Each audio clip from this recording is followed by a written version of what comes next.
Hi friends, నీటి కథల్లో మనం ఈరోజు ఒక కథ చెప్పుకుందాం. ఏంటిదంటే నడ మంత్రపు సిరి. నడ అంటే మధ్యలో అని, మంత్రపు సిరి అంటే సంపద. ఏంటంటే సోమరాజు అనే ఒక యువకుడు ఉండేవాడు. అతనికి సాధారణ జీవితం అంటే ఆసక్తి ఉండేది కాదు. గొప్పగా సంపాదించాలని, విలాసవంతమైన జీవితాన్ని గడపాలని ఆశిస్తుండేవాడు. అయితే అందుకు తగ్గ ఉద్యోగం చేసేవాడు కాదు. ఏదో ఒక గమ్మత్తు చేసి గొప్పవాడిని కావాలని కోరిక ఉండేది. ఒక్కొక్క మెట్టు ఎక్కి జీవితంలో ఎదగాలని అతని తండ్రి ఎప్పుడు చెప్పినా పట్టించుకునేవాడు కాదు. ఎవరు? సోమరాజు. స్నేహితులతో కలిసి బలాదూరుగా తిరగడం వల్ల అతనికి లౌకిక జ్ఞానం ఉండేది. రాజ్యానికి సంబంధించిన సంగతులన్నీ అతనికి బాగా తెలుసు. కానీ కష్టపడి పనిచేయడం మాత్రం తెలియదు ఆయనకు. అది ఒకటి. దాని గురించి వాళ్ళ తండ్రి చాలా బాధపడేవారు.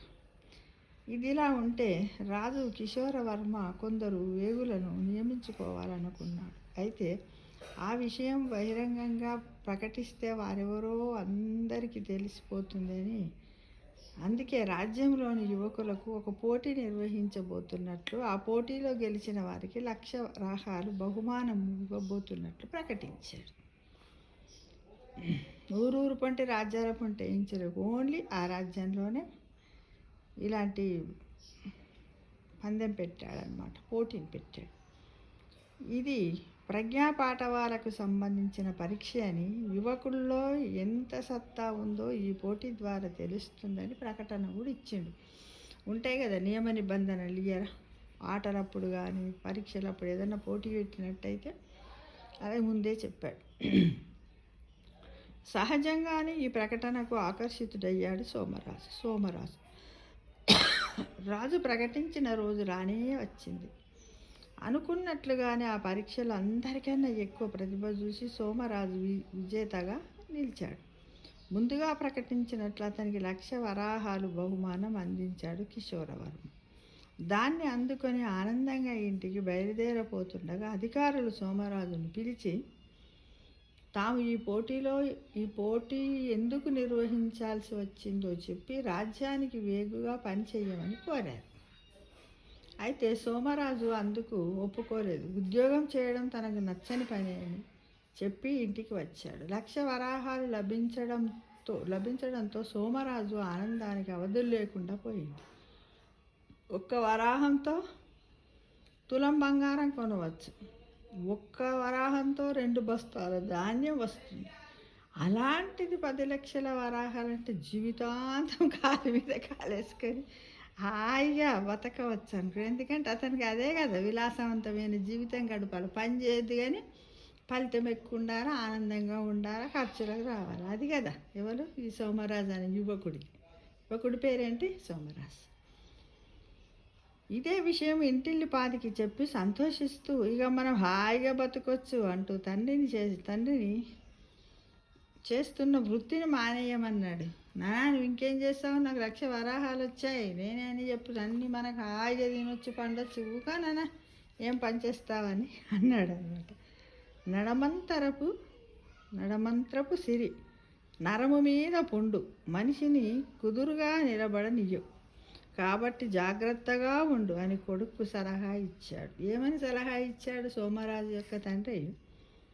నడమంత్రపు సిరి, నరము మీద పుండు, మనిషిని కుదురుగా నిలబడనియ్యవు, కాబట్టి జాగ్రత్తగా ఉండన్నాడు. చూడండి, దీని అర్థము మధ్యలో వచ్చినటువంటి ధనము మనకేదైనా నరం మీద పుండు అయితే మనని ఒక దగ్గర కూర్చొనిచ్చుడు నిలబడనిస్తుందా? అట్లానే ఈ నడమంతరపు సిరితో కూడా మనుషులు ఏంటంటే ఒక చోటు ఉండరు, నాకేంద్ర కూడా గర్వంగా ఫీల్ అయ్యడం, ఈగోతోటి ఎట్లాంటిగా వాళ్ళ యొక్క సంతోషం హల్చల్ చేసేస్తుంటారు అనమాట.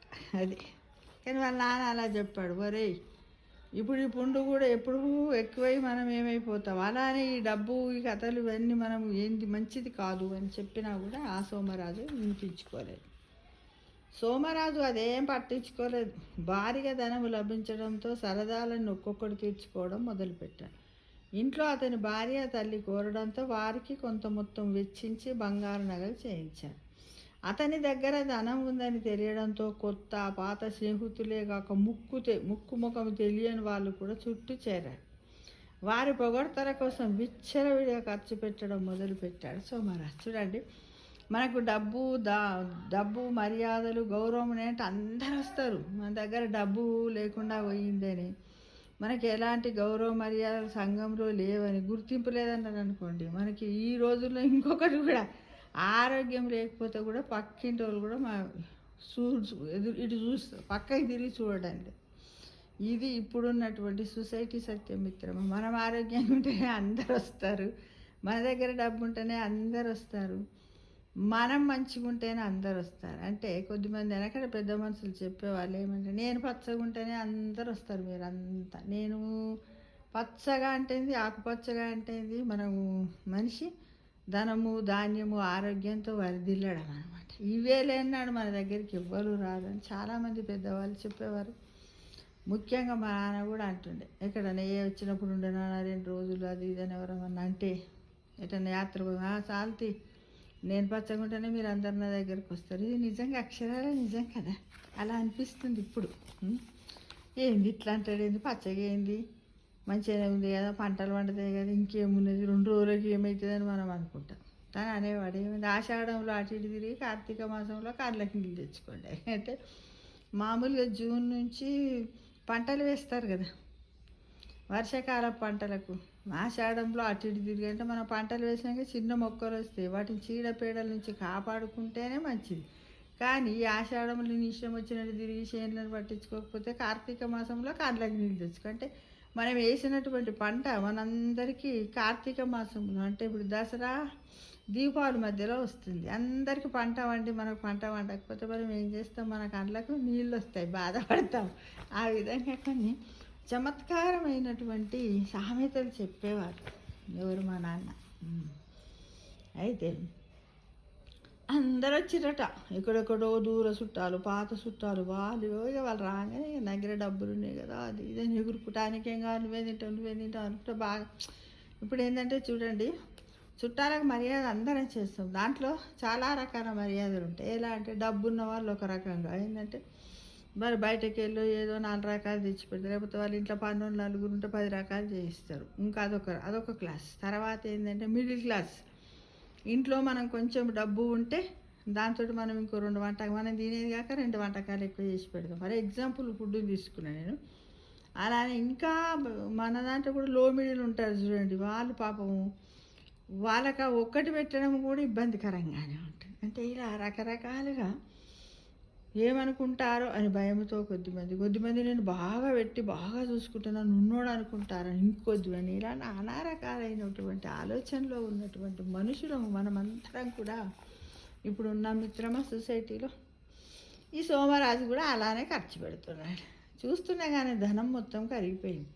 అయితేనేమి, నేను ఇన్ని రోజులు స్నేహితులు ఖర్చు పెట్టాను కదా, వారు కూడా తిరిగి నాకు ఖర్చు పెడతారు అనుకున్నాడు. ఎప్పుడు ఖర్చు పెట్టే ముందు ఆలోచించాడు, అనుకున్నాడు అని. కానీ వారు డబ్బు లేదని తెలిసిన మరుక్షణం నుంచి అతన్ని కలవడం మానేశాడు. ఇందాక చెప్పాను, కారవడం మానేశాడు. ఎందుకంటే పెద్ద మనుషులు అనేవాడు, చెరువు నిండా నీళ్ళు ఉంటేనే చెర్లకు కప్పలు వస్తాయి, చెరువు ఎండిపోయిన కాడికి ఎవరు కప్పలు కనపడతారు. అలానే ఇప్పుడు సోమరాజు దగ్గర డబ్బు అంతా అయిపోయింది కాబట్టి ఏ ఫ్రెండ్ కూడా కలవడం లేదు, రావడం లేదు.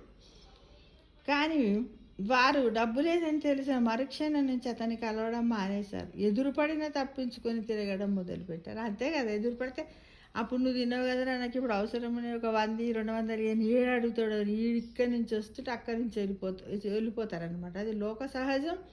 మరి ఇందులో కూడా ఇప్పుడు సోమరాజుకు కూడా అదే జరుగుతుంది అన్నమాట. పరిస్థితి అర్థమై సోమరాజు బయటకు వెళ్ళడం మానేశాడు.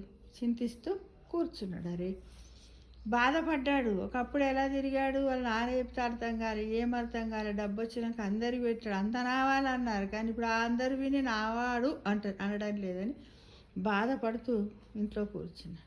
కొన్ని విషయాలు అనుభవం అయితేనే కానీ అర్థం కావు. ముందే చెప్పాను నడమంతపు సిరి చోటు చేస్తుందని. ఇప్పటికైనా మించిపోయింది లేదు. జరిగింది మన మంచికి అనుకుని పని చూసుకో అని బుద్ధి చెప్పాడు తండ్రి. ఎవరి తండ్రి? సోమయాజి సోమరాజు తండ్రి చెప్పాడు.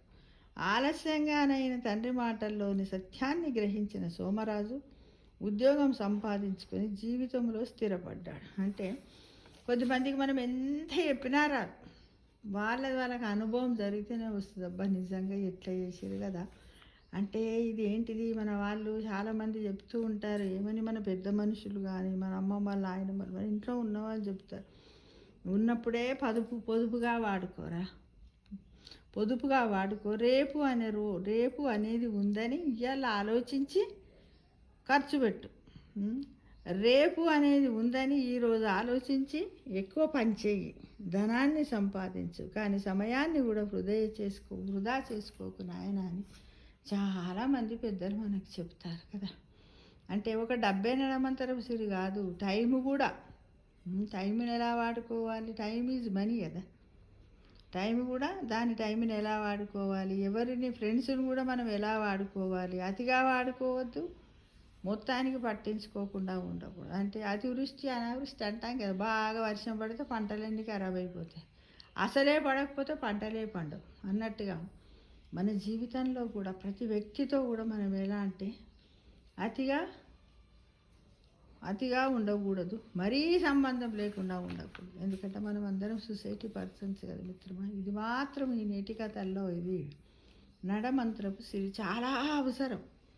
వెనకట మా అమ్మమ్మ అంటుండే ఏంటంటే గుడిసెలున్న గుడ్డలతో కూడా పని ఉంటుంది అనేవారు. అంటే మనకు అందరు ఉన్నారనుకుంటాం, మన ఇంటి ముందు గుడ్డోళ్ళు ఉన్నారనుకో, గుడిసెలో ఉన్నారనుకో, వాళ్ళతో కూడా మనకు పని పడితే మనకి ఆపద వచ్చిందనుకో, మన వాళ్ళు దూరంగా ఉంటారు, వాళ్ళు వచ్చేసరికి మన ఇంటి ముందున్న ఆ గుడ్డెబ్బాయో గుడిసెలో ఉన్న వాళ్ళన్న మనకు ఉపయోగపడతారని చాలాసార్లు చెప్పాలి. కాబట్టి అందరితో మనం స్నేహంగా ఉంటూ ఎంతవరకు ఉండాలి, ఎంతవరకు వాళ్ళతో మసులుకోవాలి, వాళ్ళ మంచి చెడ్డలను మన మంచి చెడ్డలన్నింటిగా ఎంతవరకు చూడాలి, అతిగా మాత్రం ముందుకు పోవద్దని ఈ కథ ద్వారా అందరం తెలుసుకొని సంతోషంగా సమయస్ఫూర్తిగా బ్రతకాలని ఆశిస్తున్నాను.